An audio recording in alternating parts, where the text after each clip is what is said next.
Merhaba değerli arkadaşlar. Kampımızın 51. günündeyiz ve aslında 51. gününde değiliz fiziken ama 51. gün videomuzu çekelim. 31. testteyiz. 40x40'da arkadaşlar. Başlayalım bakalım ne olacak ne bitecek. 44 dakika sürmüştü önceki. Bu sefer o kadar gaza basmayacağım. Hani hızlı gidiyoruz gibi geldi biraz. Ama çok da yavaş gitmeyeceğiz. Biliyorsunuz az çok tarzımın ne olduğunu. Başlayalım kelime sorularıyla. Birinci soru. Associate ilişkilendirmek demiş. İkincisi occupy kelimesi. Occupy kelimesi işgal etmek, meşgul etmek anlamındaydı. Deal with kelimesi anlaşmak anlamındaydı. Deal with ile kullanılırsa eğer o zaman biliyorsunuz ele almak, uğraşmak gibi. Propose önermek, correspond ise yazışmak anlamına gelecek arkadaşlar. Çıktık yukarıya. The bishops refused to demiş themselves with statements made by the former ones about the abuse of children in the country. Bishop dediği rahip oluyor. Şimdi bu rahipler çocukların istismarı ile alakalı daha öncekilerin yapmış olduğu açıklamalardan kendilerini ya da o açıklamalarla kendilerini ne yapmayı reddetmiş olabilirler? İlişkilendirmeyi reddetmiş olabilirler. Associate kelimesini işaretlemiş olacağım soru için. İkinci sorudayım. In many ways the Berlin Wall was the perfect. Şimdi Berlin Duvarı'ndan bahsediyoruz. Birçok açıdan bakıldığında Berlin Duvarı ne olabilir diyeceğiz. Was the perfect yani mükemmel neyidir? Of the Iron Curtain yani demir perdenin neyi olabilir? Aşağı indim. Sembol kelimesi var, bunu tutacağım. Çünkü mükemmel bir sembolü olabilir. Demokratik Batı ülkelerini ve komünist ülkeleri bölen ne olabilir? Demir perdenin en güzel ya da en perfect dedikleri, yani mükemmel dedikleri sembolü olabilir dedik. Burada baktım şimdi majority kelimesi çoğunluk. Succession kelimesi biliyorsunuz ard arda gelmek anlamına gelecek. Justification gerekçe, dedication çıkarım anlamına gelecek. Burada hani Berlin Duvarı'nın demir perdenin bir sembolü olduğuna dair bir cümle yakalamış olduk. D şıkkını da böylelikle işaretlemiş olduk. Üçüncü soruyla devam ediyorum. Conservative kelimesi var. Bu conservative kelimesi muhafazakar, koruyucu anlamında. Reckless, umursamaz anlamında. Repetitive bildiğiniz hani repeat kelimesinden gelen tekrar eden anlamında. Susceptible to ile birlikte kullanılacak ve bir şeye karşı olan savunmasızlık, yatkınlık vesaire. Spectacular ise belirgin, muazzam anlamına gelecek ki yani futbol maçı izleyenler genelde İngiliz yani daha doğrusu güzel gol olduğunda İngilizler öyle söylüyor Adem abi. Spectacular one diye böyle hani bas bas bağırıyorlar, neyse. After he recovered from the stabbing demiş. Tamam, bir iyileşme söz konusu. The doctor said he had scar tissue and would be to pneumonia in the injured lung demiş. Şimdi ben burada cümleyi çok anladım mı anlamadım. Umurumda mı değil. Neden değil? Çünkü burada bir iyileşme söz konusu. Sonrasında dokulardan bahsediyor. İşte bu hasar görmüş olan bir ciğer var, akciğer var. Bu akciğerlerle alakalı neyden bahsediyor olabilir? Şuradaki rahatsızlığa karşı ne olabilir? Bir de yanında tu'yu gördükten sonra burada zaten hani tu alan hangi kelime var diye kime sorsak susceptible kelimesini gösterir zaten. Bu hastalığa karşı savunmasız olacak gibi bir çıkarım yapabilirim C şıkkı üzerinden arkadaşlar. Dördüncü soruyla devam ettim. Subsequently kelimesi var. Sonradan anlamında. Partially kelimesi var. Subsequently kelimesinin ard arda anlamı da var. Geçmeyelim. Partially kelimesi var. Kısmen anlamına gelsin. Evidently kelimesi var. Apaçık olsun. Nispeten relatively kelimesi ya da nispeten kelimesinin yanında oldukça anlamı da var. Vaguely kelimesi de belli belirsiz anlamına gelsin ve böylelikle soruya çıkalım. Pluto is a demiş. Ne olabilir bu? Small planetoid demiş. Planetoid pardon. Şimdi küçük bir gezegen. Burada sıfatları nitelemek için ne kullanırım sorusundayım aslında. Tabii ki zarfları kullanırız ama sıfatları derecelendirme amaçlı kullandığımız zarflar vardır biliyorsunuz. Relatively bunlardan bir tanesi. Highly bunlardan bir tanesi. Slightly bunlardan bir tanesi. Yani oldukça anlamını verebildiğimiz ya da daha az anlamını verebildiğimiz zarflardan bir tanesini tercih etmekte fayda var. Relatively small planetoid demiş. Yani oldukça küçük bir gezegencikdir diyor. Smaller than the Earth's moon yani dünyanın uydusu olan aydan bile daha küçük şekilde diyebilirim relatively kelimesiyle birlikte. Beşinci soruyla devam ediyorum arkadaşlar. Beşinci soru ne demiş? The scientist has to, bilim adamları ne yapmak zorunda? What the reasons are behind such an explosion? Bu tarz bir patlamanın arkasındaki nedenleri ne yapmak zorundayı bulacağım. Aşağı indim. Find out, bulmak, keşfetmek olur. Clear up kelimesine geldim. Aydınlanmak, aydınlatmak. Rundown kelimesi çarpmak. Turn on kelimesi açmak. Bump into kelimesi de biriyle karşılaşmak ve yine çarpmak anlamında arkadaşlar. Bilim adamları buradaki bu tarz bir patlamanın sebeplerinin ne olduğunu bulmak zorunda, keşfetmek zorunda diyebiliriz. Find out kelimesi bu manada. Bu arada bu kelime kritik çünkü sınavında, yani daha doğrusu YKS'de gireceğiniz sınavında çok sevdiği, yani daha doğrusu ÖSYM'nin çok sevdiği bir kelime find out kelimesi, bilginiz olsun. Geldim 6. soruyla devam ediyorum bakalım. Permafrost is a layer of ground demiş. Permafrost'tan bahsediyor ve bir yer, zemin katmanıdır diyor. Nerede? The topsoil demiş. Yani bu toprağın en üst düzeyi, ya daha doğrusu toprağın üstünde demeye çalışacak galiba. Öyle hissettiriyor şu an. Ya da hani toprağın üstünde, çevirisi sadece. Hani belki de altında diyecek, onu da bilmiyorum. That remains frozen the year. Şimdi by the year geç abi. By the year diye bir şey yok. In the year zamanı sabitler ama buradaki anlatılan şey geniş zamanla daha geniş bir zamana hitap eder. Olmadı. With the year zaten alternatif olarak bile düşünmüyorum. Around the year yıl boyunca anlamını vermez. Unutma, around bir şeyin çevresinde anlamını verir. Around the world olsa kabulümdür ama throughout the year olur mu? Olur. Niye? Yıl boyunca anlamını vereceğiz. Yukarıda da bahsettiğim gibi toprağın altındaymış demek ki, üstünde değil. Bu manada C şıkkı iki tarafı da birbirine uydurmuş olur değerli arkadaşlar. 7. soruyla devam ediyorum bakalım. 7. soruda ne var? Bir şıklara şöyle göz attığımda komparatif sıfat üzerinden yürümüş bir şey var. Şimdi buradaki mevzu nedir derseniz arkadaşlar, aslında burada sorulan bilgi, ölçülen bilgi the more kalıbı. Aslında buna biz the comparative diyoruz ama yani dilin aşinalığı bunun üzerine. The more kalıbını kullanacağız burada. Ne kadar ekmek o kadar köfte diye çevirmiştim hatırlarsanız bir önceki videoda. Şimdi baktım yukarıya. One tries to depress the energy density below the Casimir value demiş. Yani bir değerin altındaki enerji yoğunluğunu depress etmeye çalışmaktan bahsediyor. Şimdi burada alternatif iki tane. The more diyeceğiz. Devam eden kısımda da eğer bakın bir cümle, bunlar şimdi şöyle anlatayım ben kuralı. Hani bu the more kalıbını zaten kullanırken cümle başından başka bir yerde kullanamıyorsun. Önce bir onu öğren. Yani ikisi de cümlenin başında duracak. Kabul. İkincisi de bir tarafa the more dedikten sonra ikinci tarafa da aynı kalıbı yerleştirmek zorundasın. Bu yüzden zaten kalıbın adı the comparative ya da the more diye geçiyor. Yani bir taraf comparative olsun, diğer tarafa süperlatif yazarım, araya bağlaç alırım. Öyle bir dünya yok arkadaşlar. Zaten bu manadaki C şıkkına bakarsan the more the shorter kalıbını görmüş olacaksın. Zaten iki tarafı da comparative istediğimiz için ikinci tarafa da the shorter time, yani bu o kadar az olur zaman dilimi diyor. Bu durumun sürdürülebileceği zaman dilimi de bir o kadar kısa olur demeye çalışıyor. C şıkkında görülen çift taraflı comparative kalıbı işaretlemiş olurum böylelikle. 8. soru güzel bir soru, bakalım. To deal with a steady increase in convictions for violent crime demiş. Şimdi to deal with pardon arkadaşlar. Evet, devam edelim. Şimdi burada to ile devam ettiğine göre sorunun ne dediğiyle çok ilgilenmiyorum açıkçası ama hani orada to, neden to? Buraya ne gelirse oraya to devam eder, onu göreceğim. The British Home Office diye devam ediyor. Sonrasında da an extensive prison building program diye de soruyu bitiriyor arkadaşlar. Önce şu. İki tarafta da benim pas bir ifade göremediğimi göz önüne alırsak eğer, ben şu pas zamanlardan bir tık uzak durmamda fayda var. Hele ki pas perfect'te asla yapamayacağım. Sonrasında hani bu pas continuous'u asla yapamayacağım. Pas simple yine dediğim gibi pas bir zaman dilimi görmediğim için yine eleyeceğim ama sonuç itibariyle diğerleri kadar da net hiç olmaz diyemiyorum. Ne olur ne olmaz çünkü yukarıda.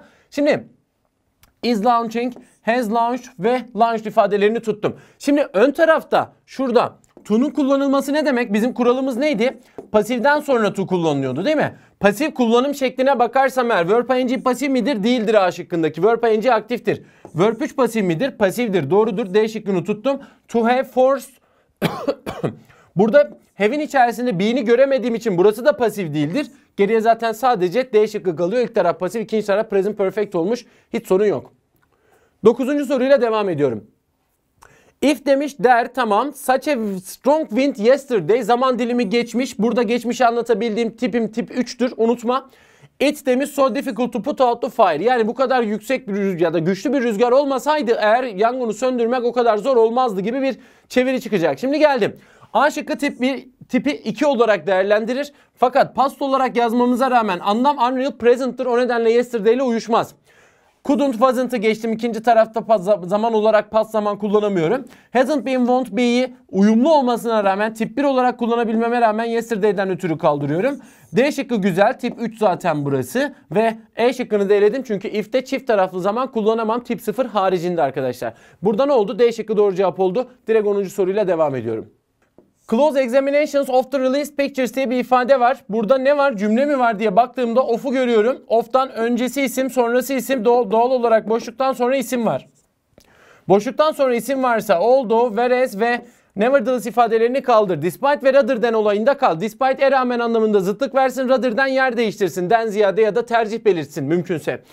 Baktım close examinations of the released pictures. Yani demek ki yayınlanan resimler var. Bu yayınlanan resimlerin yakın incelemesi diyor. Devam ettik. Extensive archival research and opinion exchange on networks. No expert has been able to identify them. Ana cümle burada bak. Ne yapıldı? Close examination var. Extensive archival research var. Opinion exchange on social networks var. Yani 3 tane şey yapılmış bir şeyin üzerine. Fakat geri dönüyorsun, hiçbir bilim adamı ya da hiçbir uzman bunu tanımlayamıyor. Haliyle ne çıktı ortaya? Zıtlık çıktı arkadaşlar. Bu kadar uğraşa rağmen hiçbir uzman bunu tanımlayamadı gibi çeviri yaparsak da C şıkkı doğru olacaktır zaten. Close test'e geldik, devam edelim bakalım. Scientists have found out the reason artı why, hiç düşünme yapıştır geç. The reason why, C şıkkını 11'de işaretledim. Okumaya devam. Certain smells can recall distant memories. Belli kokuların hani o anlık hatıraları ya da anıları hatırlattığına dair bilim adamları sebepleri bulmuşlar. Allah Allah, devam çevirirken dur. Tövbeler olsun. Devam. The scientists say an area of the brain is responsible for, hiç düşünme yapıştır geç, assigning memories to smells for storing them for decades. Beynin bir kısmı buna çalışıyormuş Adem abi. Bu kokuyu aldığında şunu hatırla demeye çalışıyormuş. Düşün. The area can instantly recall the memories with great clarity years after. Bak diyor ki yıllar geçse de yapabilir. If a person the smell again. If kelimesini gördüm. If sorusuysa eğer ön tarafta da can instantly recall, yani can görüyorsam eğer buraya yazacağım tip 1'dir. Encounters ifadesini direkt yapıştırıp geçtim. Present simple. Christina Strauss from the Ruhr University in Germany said smells are stored in olfactory brain. Beynin bir kısmı. Ne bileyim ben ne. The word olfactory means anything. Devamındaki to'ya dikkat. Eğer to varsa ne olması gerekiyor demiştik. Pasif artı to. Gel buraya. Pasif. Bu da pasif. Bu geleceğe gönderme yapar. Bu yapılmışlığı anlatır. C şıkkını aldım. Related to the sense of smell. Certain sense can take you away to another point in time and can ya da make you want to escape. Yani belli kokular seni geçmişte bir yere götürebilir ve kaçmanı istetebilir falan. Smells can also yani kokular aynı zamanda ne yapabilir diye baktığımda you to buy things in stores. Kokular aynı zamanda sizin mağazalardan bir şeyler satın almanızı sağlayabilir manasında bir şey alacağız. Baktım. İddia etmek, şikayet etmek, reddetmek, çözmek, teşvik etmek. Yani sizi teşvik edebilir diyor kokular mağazalardan bir şeyler almaya. 15. soruyu da D yaptıktan sonra close test ne kadar kolaymış ya. Çat Adem abi. 16. soruyla devam ediyoruz. While psychoanalysis directed its ways to the inner world of humanity. While'ın beklentisi nedir diye bakarsak eğer, orada verilen öznenin yapmış olduğu eyleme birebir zıtlıkları aşağıda tutmak olacaktır. Şimdi insanlığın iç dünyasına yönlerini göndermiş ya daha doğrusu yönlenmiş psikoanaliz dediğimiz şey. Hemen aşağı doğru indim. Neuroscience went in another direction. Süper. Scientific study of the physical brain. Bak. Neuroscience özne zıtlığı. Geldim. Psychoanalysis, neuroscience. Bir tarafa direct etme var. Went in another direction. Zıtlık 2. Burada ne yapıyordu? Inner world of humanity diyordu. Devamında ne diyor? Scientific study of physical brain. While soruları, whereas soruları kolay. Niye? Birebir aradığın zıtlıklar belli. Modamot zıtlığı yakaladığın sürece hiçbir sorun yok. A şıkkı gayet iyi oldu bu noktada. 17 ile devam edeceğim. Diyor ki since societies consist of a collection of individual people, yani toplumların aslında bireyleri içermesinden bahsediyor. Bu sebep sonuç ne ortaya çıkacak? A society is a group of people whose members interact, reside in a definable area and share a culture. Genel tanım, yukarıyla aynı bilgi. Since var arada, sebep sonuca bağlanacağım, yemedi. Sociologists have to look beyond individuals to social facts in an aim to study society. Sosyologların bu bilimi nasıl çalıştığı, ya toplumu nasıl çalışmaları gerektiğine dair bilgiler verilmiş. Yukarıdaki toplumların bireyleri içerdiğine dair bir sonuç mudur bu, tartışılır. C'deyim. Individuals who believe they are a part of society are less likely to commit crimes against it. Bu çok oturmadı kafamda açıkçası. Hani kendini adamış olan bireylerin daha az suç işlediğini anlatıyor ki ne alaka? There is an inevitable connection between the structures of a society as a whole and the behavior of its individual members. Bak, şu manada güzel. Society individual'dan oluştuğuna göre sebep buysa sonuç ne? Kaçınılmaz bir bağlantı vardır toplum ve o toplumun üyeleri arasında. Güzel oturdu gibi. Çok da düşünmeye gerek kalmadı. D şıkkı iyidir. 18. soruyla devam. Although best known for her work on the social construction of masculinities demiş. Buradaki her kim? Birinci soru. Özne nerede? İkinci soru. Bunlar aklıma takılan sorular. Buradaki mevzu biraz da şuraya doğru gidecek. Burada eğer olduğundan sonra verilen kalıp bir kısaltmaysa o zaman bu bir özne sorusuna dönüşecek. Özne sorusu olduğu zaman da her kelimesini gördükten sonra bunun bir kadın olduğunu anlayacağım. Haliyle burada ne dediğinin çok önemi kalmayacak. Aşağıda ben özneleri yakalamam yetecek. The sociologist claims that. Çok açık bir ifade. Yani bu sosyologistin bir kere hani İngilizler bir de belirsiz olan öznelerde he'yi kullanıyorlar ya. Bunu ben şeyle niteleyeceğim noktasında bir ipucu var mı cümle içerisine bakıyorum. Yok. Connell demiş.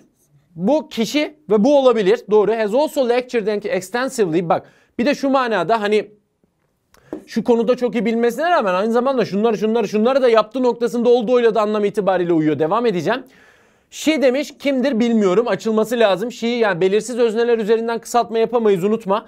E'de de aynı she var ve the gender position diyerek D şıkkında özne aslında kişi olmadığını kendi kendine gösteriyor zaten. B şıkkı iyi. Yani şu noktalardan iyi bilinmesine ya da meşhur olmasına rağmen aslında Cornell dediğimiz vatandaş şu noktaları da iyi çalıştı diyerek direkt çevirisinde yapabiliriz arkadaşlar. 18 B şıkkı olur böylelikle. 19'da devam ediyorum. Since its effects can endure for many hours demiş. Yani its effects'in ne olduğunu bulacağım birçok saat boyunca ya da saatlerce etkileri endure yani devam ettiği için gibi bir şey. Yani buradaki since'i bu şekilde değerlendirebilirim arkadaşlar. Bakalım. Some specific genes may be responsible for up to 10% of chronic insomnia cases demiş. Şimdi etkilerinin saatlerce sürdüğünü sebep olarak alırsam bazı genlerin hani kronik insomnia'ya sebep olduğuna dair bir bilgi ne işime yarayacak ki? Some nocturnal cases are caused and exacerbated by excessive intake of alcohol or kafein demiş. Alkol ve kafein alımının bir şekilde nocturia dediğimiz rahatsızlığa sebep olduğunu anlatan bir cümle var. Bir sebep olarak hala tutamadım. Devam ettim. Almost all patients with anxiety disorder have trouble falling asleep and staying asleep. Abi bu yukarıda verilen sebep ne? Çünkü kardeşim bunun etkileri saatlerce sürebiliyor noktasındaki itsin ve hani o etkilerin hani neyin etkisi olduğuna dair bir bilgi sebep sonuç ilişkisini oturtamadım hala. Severe sleep apnea, uyku apnesinden bahsediyor. Characterized by poor sleep, tamam. Raises the risk of dying or... A'yı okuyacağım. People who suffer from insomnia should avoid caffeine as much as possible. Ha, bulduk ya. It burada kafein demek ya abi. Hastalık diye aradım sabahtan beri de. Şimdi bak ne diyor? İnsomniadan yani uykusuzluktan bir şekilde muzdarip olan kişilerin mümkün olduğu kadar çok kafeinden kaçınması gerekir. Neden? Çünkü kafeinin etkileri saatlerce sürebilir arkadaşım. Süper oturdu E şıkkı. 23 soruyla bitiriyorum cümle tamamlamaları. Der ki when a drug has a serious but rare side effect. Yani bir ilacın ciddi ama nadir görülen bir yan etkisi olduğu zaman olunca when'le birlikte çeviri bu. En önemli beklentim zaman uyumu, dikkat et. Comprehensive studies may be needed to uncover it. It dediği şey side effect olsa gerek. Eğer ciddi ama nadir görülen bir etki varsa kapsamlı çalışmalar gerekir bunu ortaya çıkarmak için. Süper oturdu anlam itibariyle. A ile tuttum bunu. D şıkkı çok zıt olmuş. C şıkkı çok soruyla ilgili değil.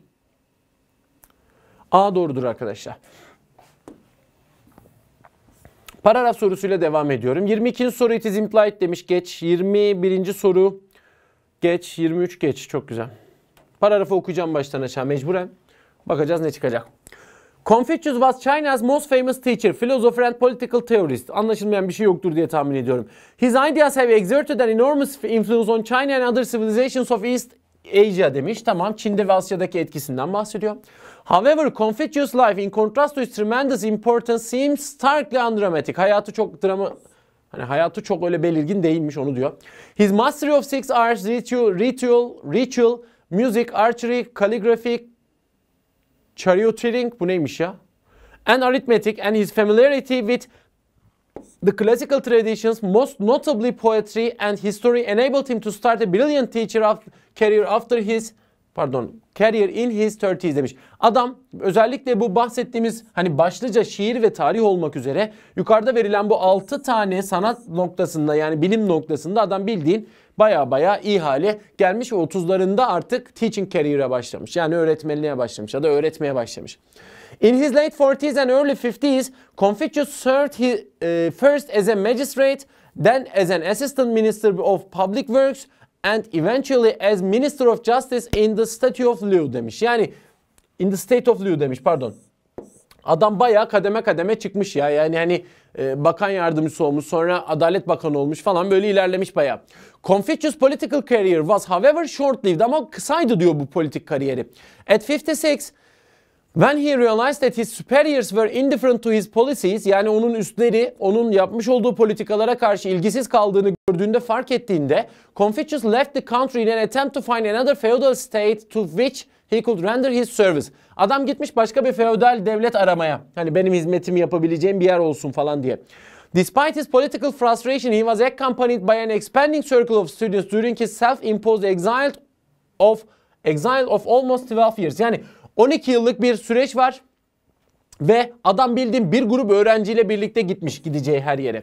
Indeed, Confucius was perceived as the heroic conscience who knew realistically that he might not succeed. Yani normalde başarılı olacağı, gerçekçi olarak başarılı olacağı düşünülmeyen bir kahraman bilinci olarak bilinirdi Confucius diyor. Fired by a righteous passion, yani bir de tutkulu. He continuously did the best he could. Yani hep böyle bir tutkuyla, hep böyle bir başarılı olma noktasıyla adam elinden gelenin en iyisini yapmış her daim. At the age of 67, he returned home to teach and to preserve his cherished classical traditions by writing and editing demiş. 67 yaşında artık adam eve dönmüş ve evde artık writing, editing noktasında kendi klasik bildiği şeyleri, gelenekleri yürütmeye çalışmış. 21. soru ne anlatır bakalım. Dikkat nereye çekiliyor özellikle paragraf içerisine bakalım. Confucius is most notably credited with the development of poetry and history only in some civilizations in East Asia. Son kısımdan ötürü kaldırdım. Confucius pursued a brilliant political career spanning more than a decade after leaving the country demiş. Yani ülkeden ayrıldıktan sonra 10 yılı aşkın. 10 yılı aşkın kısmına katılırım ama ülkeden ayrıldıktan sonra değil. Çünkü bunun sonunda politikaları dikkate alınmadığı için ülkeden ayrılıyor. C şıkkına geldim. His superiors forced Confucius to return home. Değil. Superiors force diye bir şey yok. Yani adama ilgisiz kalmışlar. Adam da başka bir yere gitmiş falan. Confucius' mastery of six arts and his knowledge of classical traditions served an important role for him to lead a successful teaching career. Kabul. The tremendous influence exerted by the Confucius on China's history was unfortunately undervalued for years. Geçtim, böyle bir bilgi yok. Paragraftan anladığım bu ama öyle bir bilgi yok. D şıkkı doğrudur. 22 imply sorusu, dikkatli olmakta fayda var arkadaşlar. Bakıyorum. Confucius students felt rather overshadowed by his mastery of yani öğrencileri kendilerini gölgede hissettiler falan. Öğrencileriyle alakalı paragrafta onların yanında durduğundan başka bir bilgi yok. B şıkkı. There was no external factor in Confucius' decision to reside in another state to render his service. Yani dış faktör yok demeye çalışıyor. Biri onu zorlamadı demeye çalışıyor. Fena değil. Yani çünkü zorlama noktası yoktu. Adam politikalarını geliştirmişti. O politikalara ilgisizlik doğunca adam gitme kararı almıştı. Sonuç itibariyle kendi kararı. No external factor kısmına katılırım. Devam ettim. Despite his familiarity with poetry and history, Confucius decided to acquire a political career. Fena değil ama imply değil. Öyle bir soru, öyle bir durum var. It is stated in the passage dese C doğru olurdu. Sorun yok. D'deyim. Confucius was perceived as the heroic conscience by his superiors in that he did always his best to render his service demiş. Bu fena değil. Ama by his superiors kısmı sıkıntılı gibi. Baktım paragrafa. Bakın şurada. Confucius was perceived as the heroic conscience who knew realistically that he might not succeed but would sırt kemküm diye devam ediyor. By his superiors kısmı paragrafta geçen bilgi değil. Yalnız bir de şöyle bir şey var. Birebir geçse de kabul etmeyebilirim çünkü imply sorusundayım. Confucius students strove to keep his doctrines alive despite the obstacles set by his superiors demiş. Değil. Öğrenciler böyle bir mücadeleyi vermiş olabilir ama paragraf içerisindeki bilgiler ışığında bunu göremiyorum. B şıkkını işaretledim arkadaşlar. 23'te de bitirelim bakalım paragrafı. Infer sorusu dikkat lütfen. The ideas put forward by Confucius enabled him to serve as a minister of justice. Sadece bu mu? Adam 6 tane de bilim alanında iyiydi. Confucius superiors showed a great deal of respect to his policies. Değil, indifferent, yani adamlar ilgisiz. Confucius was dismissed from his service, kovulmadı, dikkat. The political career of Confucius had a huge amount of influence throughout East Asia demiş. Adamın politik kariyeri mi acaba bunu yapmıştı? Paragrafa hemen bir dönelim. East Asia'dan bahsedecek ya. His ideas bunu yapan. Gördük. Political ideas değil en azından bunu ya da political career değil en azından kaldırdık. Confucius career as a political figure lasted for a short period of time doğrudur. Paragrafta direkt geçti zaten bu bilgi arkadaşlar. Güzel. E şıkkında işaretlemiş olduk. İkinci bir paragraf. 25 as implied. Yine bir bilgi yok. Paragrafı oku gel. Vay arkadaş ya. Adem abi. Oku diyor. Buraları keseceksin değil mi? Keseceksin. Oraya kadar geldim öyle olmaz, o kadar yakın çekim mi olur? Evet. Phiron of Elis was an ancient Greek philosopher. Filozoflardan çıkamadık. Ne filozof olmuş arkadaş burası da ya. Who is generally accepted as the father of skepticism. Şüphecilik var ya Adem abi. Onun babasıymış bu Elis. Phiron of Elis. İyi. The philosophical school of Phironism takes its name from him. Phironism diye bir şey var. Hani felsefi bir okul var. O da adını bu heriften alıyor. Ya da kadından, bilmiyorum. Phiron was a pupil of Anaxarchus of Abdera in about 330 established himself as a teacher at Elis demiş. Abdera diye biri var, onun oğluymuş. Yani çocuğuymuş daha doğrusu. Ve 330 civarında kendine bir, yani daha doğrusu bir okul açmış gibi. Elis'te.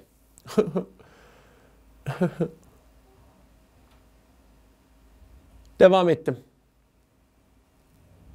Bu şeymiş ya, dur. Elis'in oğlu. Yani Elis'in Firon'u. Adem abi. Hani bizde şey diyoruz ya, Karadeniz'in oğlu falan diyoruz ya, öyle bir şey. Neyse okuyayım, devam edeyim ya. O paragraf çok saçma geldi de. Believing that equal arguments can be offered on both sides of any proposition, he dismissed the search for truth as a vain endeavor demiş. Herhangi bir teklifin iki tarafı içinde arkadaş eşit argümanlar ortaya sürülebilir noktasına inanan bu vatandaş ne yapmış? Doğruyu arama noktasından kaçınmış.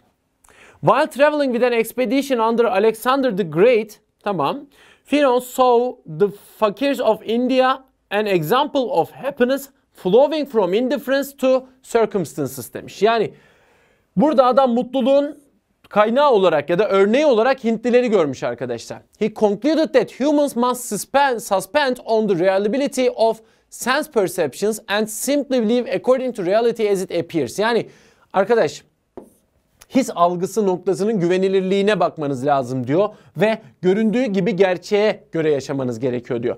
Phironism permeated in the Middle and New Academy of Athens and strongly influenced the philosophical thought in the 17th century Europe with the republication of skeptical works of Sextus Empiricus, who had codified the Greek skepticism in the 3rd century CE demiş.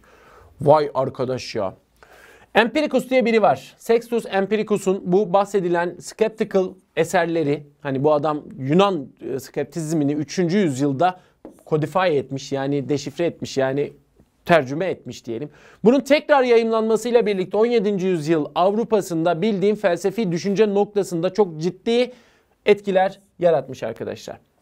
Paragraf berbat. Sevmedim yani. Berbat dediğim kötü olarak değil de ben sevmedim yani. Neyse. 24. soruyla devam edelim bakalım. According to what skepticism put forward, there is no need to suppress the belief that one thing is superior to another. Bu skeptisizmin Ana tanımı. Paragrafta böyle bir bilgi yok. Alice'den bahsettik falan. Firon acknowledged the quest for truth as futile since he believed that on both sides any suggestion could be equal arguments. Hiç düşünmeye gerek yok. Direkt paragraf içerisindeki geçen kısmı göstereyim. Believing that equal arguments can be offered on both sides of any proposition kısmının paraphrase edilmiş hali 24. sorunun 5'inde geçmiş ve 25. soruya gelirim ben B'yi işaretledikten sonra. The notion that advocates the impossibility of knowing the absolute truth was initially suggested by Anaxarchus, yok Tarsus, yok Batman, yok Van ya. Bu ne arkadaş? Aptera'dan bahsetmiş. Cümleyi de anlamadım şu kelimeye takıldığım için ya. Gerçek doğruyu bilmenin imkansızlığını savunan olgu Abdera tarafından ortaya atılmıştır diyor. Yok, gayet Firon tarafından atılmış. Geç. B'deyim. Upon realizing the state of happiness in holy man, Firon proposed the neutral position of accepting things as they appear without further analysis. Aha burası. Hintlileri gördüğü yer. B şıkkı yine. Ne güzel bulduk ha. Şurası. Adem abi. 26 ile devam. Silgi değil, kalem. 26'da ne anlatılmış? In skepticism, proposing contrary assertion to any assertion cannot be proposed with equally good grounds değil. Paragraf aksini iddia etti. Az önceki sorularda gördük zaten. Firon, unlike Empiricus, took no part in the controversy regarding the possibility of certain knowledge. Certain knowledge'dan ziyade truth desek daha doğru olabilirdi. During his journey with the Alexander Great, tamam, Firon came to realize that the fakirs of India were in search of absolute truth değil. Hatta onların bu arayış içerisinde olmadığını gördüğü için adam böyle bir şey yapmayın demişti. Fironism exerted a considerable influence on the philosophical thinking inherited in the 17th century Europe. Çat paragrafın sonu. Şu paragrafı çözüp bitirdiğim için o kadar mutluyum ki şu an. Anlatamam Adem abi. O kadar mutluyum yani. 27. Would you like me to carry your shopping bags for you? Demiş. Tamam. Yani bir iyilik yapayım mı sana gibi bir şey. Lady ne diyorsa, yani orada bir yaşlı bayan var. O da diyor ki bir şey diyor. Ondan sonra boy diyor ki I don't mind, I can carry them, I'm strong enough, that's very kind of you diye de diyalog bitiyor. Kadın zahmet olmasın falan gibi bir şey diyecek galiba. Bakalım. Thanks but I don't need any help, I can carry them myself dediği an I don't mind cümlesi gelmez. Yukarıya cevaptır, aşağıya değildir. Yes but are you sure you can manage, they are very heavy, I don't mind, sakıncası yok. Taşıyabilirim, yeterince güçlüyüm, B güzel. Nobody here has ever asked if they could carry my bags. I really miss all... Tamam, no, never mind, they are not heavy. You live near... B'dir arkadaşlar, düşünmeye çok gerek kalmadı. There is a strong wind outside today. Shall we go out and fly your kite? Yani güzel rüzgar var, güçlü bir rüzgar var dışarıda diyor. Uçurtmanı uçurmaya dışarı çıkalım mı falan. Çocuk ne diyorsa baba diyor ki that's unusual for you. You always want to fly your kite. Is something wrong? Demek ki çocuk istememiş, anladığım o. No, I just don't feel like it today. Adem abi ya, konuşamıyorum bugün. İyi hissetmiyorum falan. Tamam. Çocuk istememiş. Böyle, ben öyle anladım. Bakalım. We don't have to fly the kite every time there is a wind. Tamam, biraz agresif olmuş ama fena değil. That's a great idea, let's do it demiş. Hayır. But I left it at Tom's, let me go and get it'ten değil. Bunlar hep kabul ediyor, o yüzden yok. Okay, I will go and fly it on my own değil. The kite's torn dead. Tamam, geçtim. A şıkkı güzel, sadece orada kabul etmiyor çünkü. 29. soruyla devam. The potential dangers of poisonous snakes should not be underestimated since their poison could be as deadly as weapons. Since 1, as 2, could be 3, should not be underestimated 4. Bunların alayını soruda yakalamayı isterim, bakalım. A şıkkına baktım. Snakes are extremely poisonous animals that can be as dangerous as weapons. Some people may consider poisonous snakes as fatal as weapons, but this is not just an assumption. Bu kesin değil. Although the potential nereden çıktı? Because their poison can be as deadly as weapons, the potential danger posed by poisonous snakes ought to be taken seriously. D şıkkı, hiç düşünmeye gerek yok. Birebir. Hemen eşleştirelim. Because since their poison can be, could be ile eşleşmiş. As ifadesi birebir gelmiş. Geldim. Ought not to dediği should not to. Bir de should not be, pardon. Direkt olarak gelmiş zaten. Tuttum bu soruyu. 30'da devam. Though they might not be able to interpret it well enough. Tamam. Though var. Might not var. Be able to var bir de üstünde. Children do sense and register what goes on around them demiş. Anladım cümleyi. Bakalım. Although they are impossible for children to conceive, most events are still retained in their minds. Değil. Children are capable of perceiving and remembering things going on around them which they interpret later. Birebir uymuyor bu. Anlam olarak fena değil ama birebir uymuyor gibi. Despite their possible inability, bak güzel. Possible, might.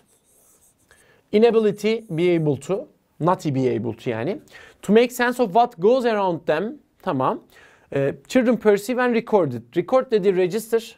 Perceive dedi do sense. Tamam. Çok düşünmeye gerek kalmadı. C şıkkı gayet iyi oldu arkadaşlar. 31 ile devam ettik. You're at the table in a restaurant with your wife for dinner. Both of you order glazed chicken, spaghetti and salad. Yemekleri istediniz. While the head waiter is bringing the glazed chicken to the table, he pours the sauce on your wife's favorite white shirt. Adam geliyor, sosu döküyor kadının, yani eşinin daha doğrusu en sevdiği beyaz tişörtün üstüne Adem abi. In a soothing manner you say, böyle yatıştırıcı bir tempoyla ya da yatıştırıcı bir şekilde ne dersin? As far as I'm concerned, I'm a lucky man to choose spaghetti first. Dalga geçiyor bu. İyi ki ben önce spagettiyi seçmişim falan diye. No worries sweet, I will purchase the new one for you right after the dinner. Güzel. En güzel kandırma şekli. Yenisini alırım, korkma deme şekli. What a shame on you man. Kızmıyor abi. Soothing istiyoruz. If only you didn't sweet the white one night. Geç. Why don't we go over the... Geçtim. 32. You and a friend of yours go to a library for your term homework. Tamam. Dönem ödevin var, gidiyorsun. As you are studying silently, four other students make noise and laugh loudly. Sessizce çalışıyorsun sen ama 4 tane diğer öğrenci var. Ses yapıyor, gülüyor falan. Recognizing that almost all students are irritated. Herkesin rahatsız olduğunu gördükten sonra you warn them with an infuriated way demiş. Infuriated way dediği şey akıllı ol, adam ol, aklını alırım demenin bir başka yolu Adem abi. Be quiet or I will teach you how somebody can be mute demiş. Güzel. Sessiz ol yoksa ben sana biri nasıl susturulur göstereceğim diyor. Süper oldu. Infuriated way dediğimiz o işte. Tell us when you are laughing loudly and leave the library instantly. Geç. Isn't there a responsible officer? If not, I can work for this library in my free time after school. Dalga geçiyor. Please give over on due to the lack of concentration. I will advise the professor not open. A şıkkı. Oturdu yerine. 33 ile devam. Numerous Indian tribes inhabited the Great Lakes region long before the arrival of French explorers in the 17th century. Tamam. Great Lake bölgesini, yani sayısız Hint kabilesi ne yapmış? Ya da Kızılderili kabilesi, Fransızlar gelmeden önce 17. yüzyılda orayı ne yapmış? Inhabit etmiş, oturmuşlar. Orada istihdam etmişler kendilerini. Etienne Breuil, an interpreter and scout for Samuel de Champlain demiş, is credited as the first European to discover the Great Lakes. 1615 civarında Great Lake dediğimiz bölgeyi keşfeden ilk kişi hani bu Etienne Breuil olmuş. Tamam. Devamında ne geliyor bakalım. Since the opening of the Great Lakes St. Lawrence Seaboy System in 1959, large cargo vessels can travel from the Atlantic Ocean to Duluth, Minnesota, on Lake Superior, the farthest inland freshwater seaport in North America, a journey of more than 2000 miles demiş. Tamam. Burada direkt olarak bu göllerin açılışından ve sistemin açılışından bahsetmiş 1959'da. Oradan sonrasında kargo taşıtlarının vesaire, yani bir şeylerin oradan artık bu sistemi kullanmaya başladığına dair bilgilerle de burayı süslemiş. Güzel. Arada ne olacak Adem abi? A'ya baktım. These lakes were very important for the development of region in terms of industry. Fena görünmedi. Bu göller dediği de Great Lakes olduğuna göre. Later the lakes house millions of species even in değil. Yani orada yaşayan türlerle alakalı devam bilgisi yok ama hani bu A'yı tutmamın nedeni de hani in terms of industry dedikten sonra işin kargoya şuna buna girmesiyle alakalı bir tutuş var orada da. French explorers could hardly find evidence of life on these lakes değil. Species ile alakalı hiçbir şey kabul etmeyeceğim. No industrial activity could be carried out there because of the lack of transportation systems değil. Some of the explorers have recently coped with some of the transportation problems there. A şıkkını oturttum ben. Adem abi yüksek müsaadenle. 34'te devam. Proverbs are relatively short and witty sayings. Tamam, atasözlerinden bahsedeceğiz. They are often based on experience and they may contain a wisdom, rules of behavior, advice and irony. Her şeyi içerebilir. Alaycı olabilir, tavsiye içerebilir, davranış kurallarını anlatabilir ya da bir mantık koyabilir ortaya falan. This actually makes memorizing a lot easier. Nedir bizim acaba bunları ezberlememizi çok daha kolay hale getiren dediği this? 34. sorunun cevabı orada gizli. Proverbs tend to have various forms, so sometimes people end up arguing about their correct form without realizing that they are just as varied as languages demiş. Farklı şekillerde olabilir, boşa tartışılıyor falan filan diyor da tamam. Ben tuttum soruyu, bir bakalım ne çıkacak.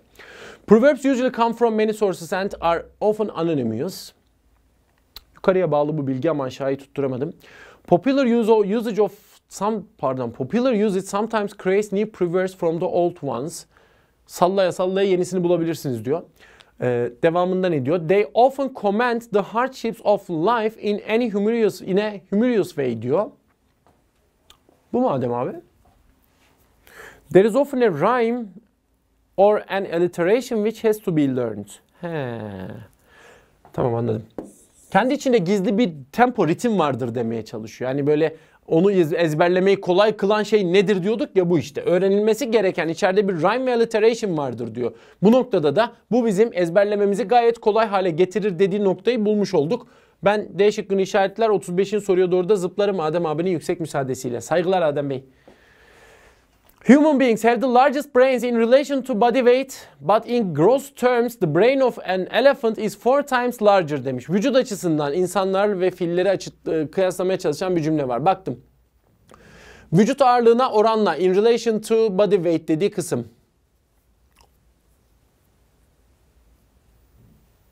Şimdi diyeceksiniz bu adam niye durdu? E'de bununla birlikte diye bir şey var. D'de ama var. C'de ancak var. B'de sada diye bir çeviri var. Mesela A şıkkı asla olmaz bu soruda. Ondan sonra yani yükleme bakıyorum ya Adem abi. Bir de bağlaca bakıyorum tabi.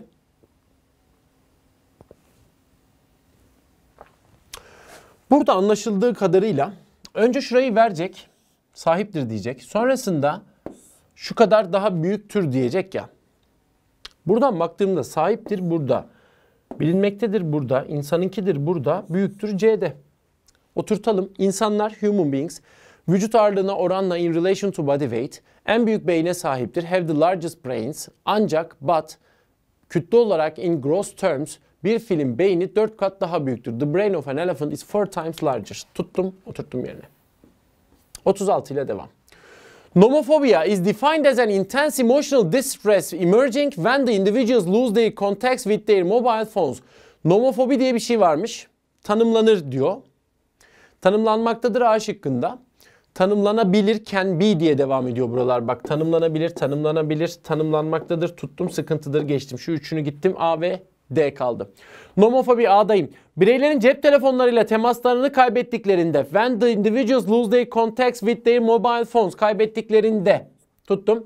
Ortaya çıkan emerging, yoğun duygusal sıkıntı olarak, intense emotional distress olarak as, tanımlanmaktadır, defined kaldı. A şıkkı süper. D'yi okuyacağım. Nomofobi bir bireyin ve cep telefonu temaslarını kaybettiklerinde ortaya çıkan yoğun duygusal sıkıntı olarak tanımlanmaktadır. Bir bireyin, bireylerin. Tamam, tek fark bu. A şıkkında bireylerin de yukarıda çoğulu unutma. 37. Havacılık sektörüyle ilgili yapılan iki farklı çalışma 2017 yılının ticari ve yolcu uçuşlarında tarihi en güvenli yıl olduğu belirtildi. Şurayı bir bulalım mı? Belirtildi kısmını. It has been indicated by two different researchers about aviation industry that. Tut burayı. Süper oturuyor çünkü. By two different researchers at the same time 2017 was indicated. Fena görünmez. Two different researchers have supported the idea. Geç. Throughout aviation history it has been found out. The safest year in aviation history has been found to be. Geçtim. A ve B'deyim. Şimdi cuk oturtalım bir yerine. It has been indicated, yıl olduğu belirtildi kısmını aldı ve verir bana. By two different researchers about aviation industry, yani Havacılık sektörüyle ilgili. Sektör, industry dikkat. Yapılan 2 farklı araştırma. Yani by two different researchers. Tamam. 2017 yılının dediği noun clause'un içinin öznesi. 2017 was the safest year ever. Tarihin dediği şey burada. Ever. In commercial flights. A şıkkı oturdu. B'ye de bakıp bitireceğim. By two different researchers at the same time. Aynı anda demeye sıkıntısı büyük. Yani aynı anda mı yapıldı araştırmalar bilmiyoruz. B şıkkını böylelikle eledim. 38'de devam. Google ve Facebook'un eski çalışanları sosyal medyanın olumsuz etkilerine dikkat çekmek için milyonlarca dolarlık bir kampanya başlattı. Google ve Facebook'un eski çalışanları özne başlattı yüklem. Hemen başlayalım. The former workers of Google and Facebook have started a campaign. Başlattı. Tamam. Eski çalışanları başlattı. Burası gayet tuttu. Ne başlatmışlar? A campaign, bir kampanya başlatmışlar. Worth millions of dollars. Milyon dolarlık. Tamam. To draw attention, dikkat çekmek için. Tamam. To the negative sides of social media. Aşıkka her şey oturdu ya. The former workers of Google and Facebook have started a campaign to fight against the negative sides of social media. To fight against demiş. Burada hani oraya karşı savaşmak için diyor ama yukarıda söylediği şey dikkat çekmekte. C'de değil.